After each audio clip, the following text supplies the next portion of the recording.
একটা ফিচারই আছে, সেটা হচ্ছে আলট্রা সফট। এটা একটা গিগাসনিকের M300K মেকানিক্যাল কিবোর্ড। এটা একটা পিসি পাওয়ারের সাইলেন্ট 98 কিবোর্ড। দুইটার সাথে আজকে হাড্ডাহাড্ডি লড়াই হতে যাচ্ছে। শুরুতে আপনাদেরকে আমি দেখাই মেকানিক্যাল কিবোর্ডটা। মেকানিক্যাল কিবোর্ডটা হচ্ছে 98% মানুষই মেকানিক্যাল কিবোর্ডের প্রতি একটু আসক্তি রয়েছে। এটা আমি আপনাদের একটু আনবক্সিং করে দেখাই।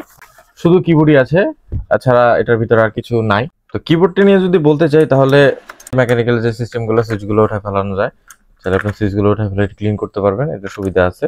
তো এটার লাইট অন করতে গেলে FN থেকে স্ক্রল বাটনে চাপ দিলে লাইট জ্বলে যাবে। তো এখান থেকে যে মোড আছে চেঞ্জ করা যায়। তো যে বাটন আছে, কয়েকটা মোড আছে এখানে দেখতে পাচ্ছেন।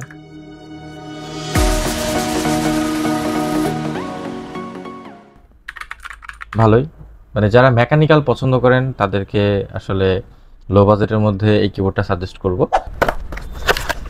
এটা দেখেন, মানে সাদা সিধা সিম্পল, কোনো কেবল নাই। হ্যাঁ, কেবল আছে, কিন্তু টাইপ সি পোর্ট আছে। কেবল দিয়ে আপনি কম্পিউটারের সাথে বা ল্যাপটপের সাথে যেটাই হোক কানেক্ট করে ইউজ করতে পারবেন। তো এটা নিয়ে যদি বলতে চাই তাহলে পিছনে লক আছে দেখতে পাচ্ছেন, চাইলে বসায় এভাবে টাইপিং করতে পারবেন। তো আমি যে প্রেস করতেছি আমার কাছে মনে হচ্ছে না যে আমি কিছু প্রেস করতেছি, সত্যি কথা অনেস্টলি, এতটাই সফট। মেকানিক্যাল তো মেকানিক্যালের মধ্যে ARGB সিস্টেম আছে, 14টা মোড আছে, কিন্তু এটার মধ্যে ভাই অত কিছু নাই। তো এটার মধ্যে একটা ফিচারই আছে, সেটা হচ্ছে আলট্রা সফট। এতটাই সফট আপনার মনেই হবে না যে আপনি কিবোর্ড প্রেস করতেছেন। তো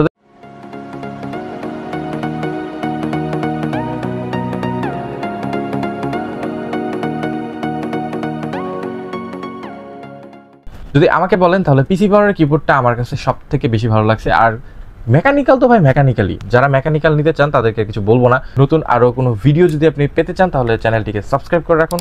ধন্যবাদ।